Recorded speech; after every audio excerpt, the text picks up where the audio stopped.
Kita masuk di topik pembahasan ya tentang nafsun wahidah. Ini kunci utama untuk bisa memahami tentang asal kejadian diri. Kunci utama untuk bisa mengenali tentang siapa aku. Ya. Baik, kita buka gambar. Kita buka gambar, tapi sebelumnya kita buka dulu surah 4 ayat 1. Ya ayuhan nas, wahai manusia,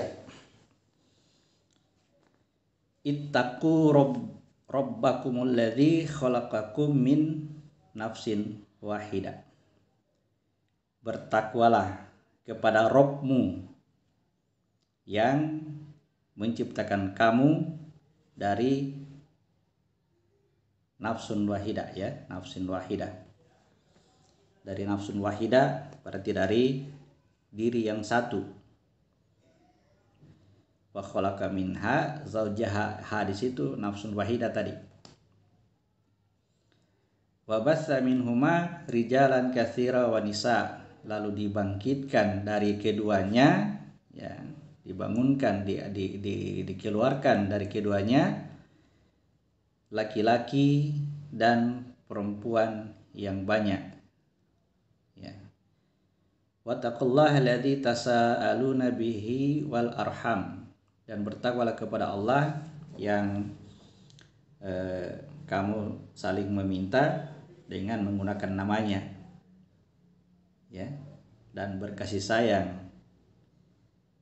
Ya. Innallaha kana 'alaikum raqiba, sesungguhnya Allah itu maha mengawasi, ya, katakan seperti itu. Coba kita perhatikan gambar.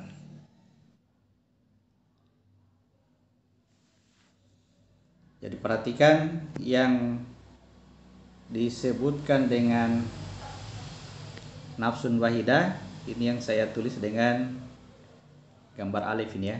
Ini gitu ya.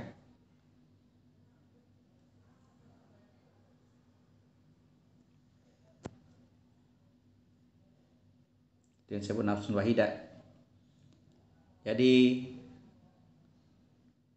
aku menciptakan kamu dari nafsun wahidah. Jadi saya bahasakan aku keluar. Jadi saya katakan keluar, ya. Aku keluar dari nafsun wahidah. Ya. Aku keluar dari nafsun wahidah.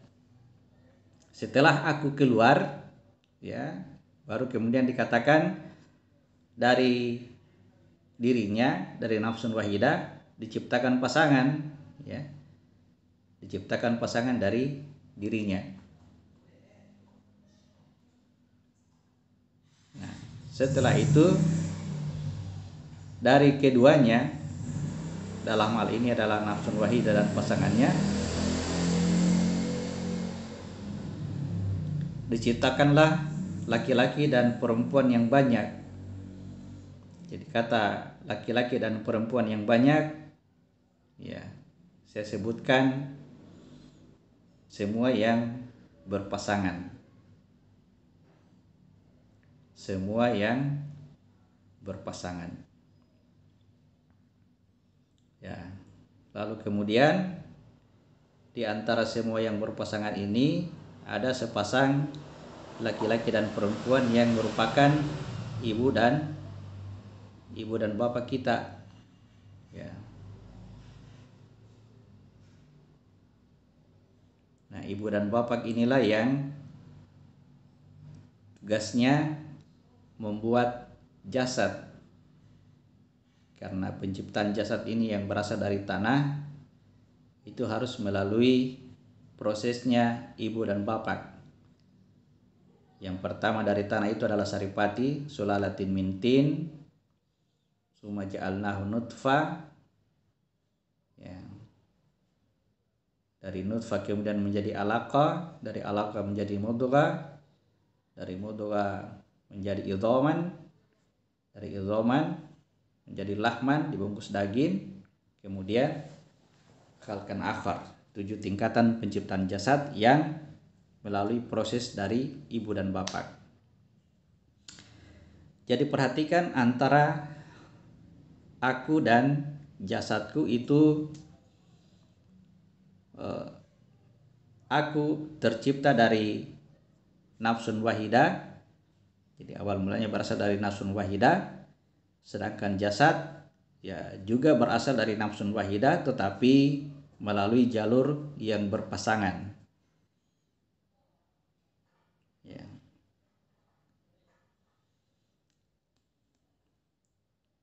Jadi yang perlu kita ketahui di sini adalah ya, siapa ini nafsun wahidah yang di dalam terjemahan Al-Qur'an, terjemahan mushaf yang kita baca di situ diterjemahkan sebagai Adam. Nafsun wahidah dalam kurung Adam, lalu kemudian diciptakan pasangannya dalam kurung Hawa. Perhatikan kalimat pembukanya tadi, ya ayuhan nas. Ya. Perhatikan kata ya ayuhan nas, wahai manusia. Ya, jadi kalau kata wahai manusia, ya semua manusia seperti ini kena ya, tidak ada pengecualian. Kecuali Nabi Adam ini bukan manusia, ya.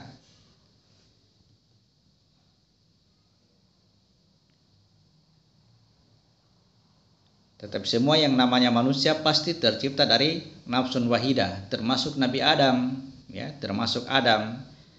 Jadi nafsun wahidah tidak tepat diterjemahkan atau ditafsirkan sebagai Adam. Itu dulu yang perlu kita pahami. Kalau ada yang mendapatkan referensi,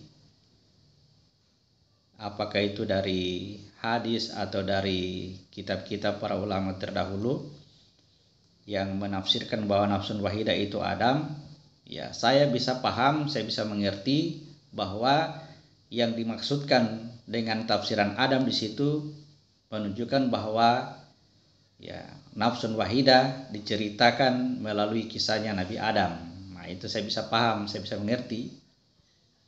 Tetapi kalau disebutkan bahwa nafsun wahidah itu adalah Adam, itu tidak tepat. Tapi kalau dibahasakan nafsun wahidah itu diceritakan oleh kisah Nabi Adam, ya saya bisa mengerti, saya bisa paham, bisa dibenarkan. Tapi dasar yang paling kuat itu adalah kata-kata ya ayuhan nas, wahai manusia, berarti semua manusia, ya termasuk Nabi Adam, termasuk Hawa sendiri, ya Hawa, termasuk Nabi Isa, ya, itu mereka itu adalah manusia yang kelihatannya penciptaannya aneh-aneh, padahal tidak. Kalau kita paham sebenarnya tidak, kalau kita mengerti sebenarnya tidak. Penciptaan mereka sama saja dengan penciptaan diri kita juga. Ya. Jadi kata nafsun wahidah tidak tepat kalau ditafsirkan dengan Adam. Kemudian yang menjadi pertanyaan, ya. Jadi siapa nafsun wahidah? Ya, perhatikan penyebutannya nafsun wahidah, berarti diri yang satu. Ya, kita tidak mau mendapatkan referensi barangkali siapa ini nafsun wahidah ini, ya. Tetapi dengan penyebutannya sebagai diri yang satu, ya ternyata Allah menjelaskan, Allah menerangkan di dalam ayatnya yang lain, ya, bahwa segala sesuatu diciptakan berpasang-pasangan. Ya. Kita lihat dulu yang berkaitan dengan ini, dengan surat 4 ayat 1. Kita buka dulu surat ke-39 ayat 6. Ya.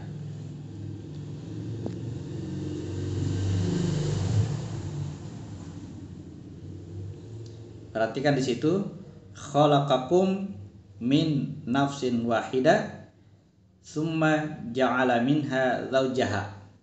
Ya, dia menciptakan kamu dari diri yang satu. Ini dalam kurung Adam, ini kita sudah paham tadi ya. Ya. Kemudian darinya dia jadikan pasangannya. Jadi terciptanya pasangan dari diri yang satu, ya, itu didahului oleh keluarnya aku dari nafsun wahidah tadi. Jadi aku duluan keluar, kemudian ya setelah aku keluar dari nafsun wahidah, diciptakanlah dari nafsun wahidah ini pasangannya. Ya, itu perhatikan kuncinya ini ya, tidak boleh keliru di sini. Ya, jadi aku duluan ada daripada terciptanya pasangan dari nafsun wahidah, diri yang satu. Nah, siapa diri yang satu? Kita lihat di surat 36 ayat 36. Maha suci Allah yang telah menciptakan semuanya berpasang-pasangan, baik dari apa yang ditumbuhkan oleh bumi dan dari diri mereka sendiri, maupun dari apa yang tidak mereka ketahui. Perhatikan di situ, simak baik-baik bahwa ketika Allah menciptakan sesuatu, selalu diciptakannya berpasang-pasangan. Oke? Ketika Allah menciptakan sesuatu, selalu diciptakan berpasang-pasangan. Ya. Baik yang ditumbuhkan oleh bumi, ya, diri mereka sendiri, ya, maupun kalimat ini, maupun dari apa yang tidak mereka ketahui. Jadi dari kata apa yang kita tidak ketahui, bahwa yang namanya ciptaan pasti berpasangan. Itu ya. Yang namanya ciptaan pasti berpasangan. Nah, ketika Allah menyebutkan nafsun wahidah, diri yang satu, Allah sendiri yang menyebutnya seperti itu dalam kondisi diri yang satu, berarti ya masih tunggal, tidak ada pasangannya.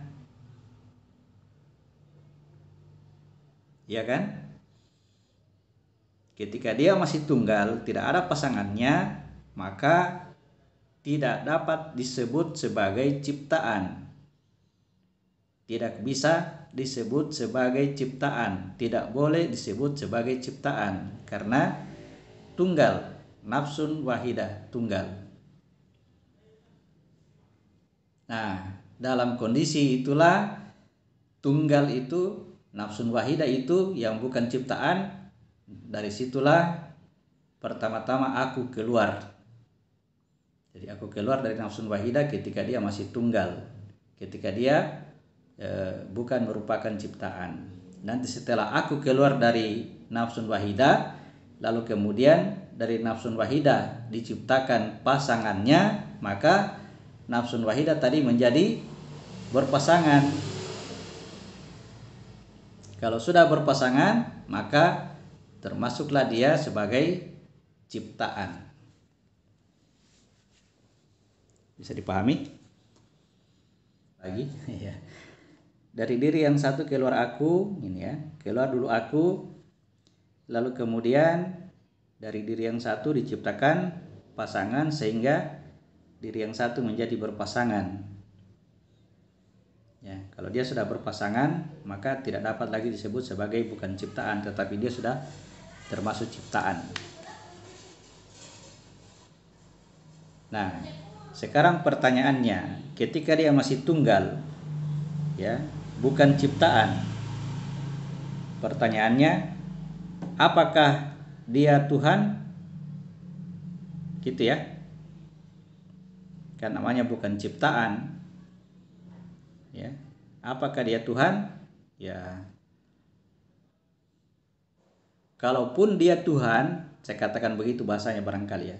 Kalaupun dia Tuhan, Allah sendiri tidak menyebutnya sebagai Tuhan. Allah sendiri menyebutnya nafsun wahidah. Ya. Jadi jangan berpikir bahwa Tuhan itu berubah menjadi ciptaan, tidak. Yang berubah menjadi ciptaan adalah nafsun wahidah. Bisa? Tuhan tidak merubah dirinya menjadi ciptaan, ya. Ya, yang perlu kita ketahui bahwa ya salah satu dari sifat Allah adalah qiyamuhu binafsih. Dia berdiri dengan nafsnya, berdiri dengan dirinya sendiri. Ya, dari salah satu sifat inilah ya muncul nafsun wahidah, diri yang satu. Ya, itulah dirinya. Tetapi tidak disebut sebagai Tuhan. Tidak juga disebut sebagai Allah. Tetapi Allah sendiri yang memberikan nama nafsun wahidah. Jadi ini kita harus pegang baik-baik, ya, sebagai pemahaman yang sangat standar. Keliru di sini akan keliru selanjutnya.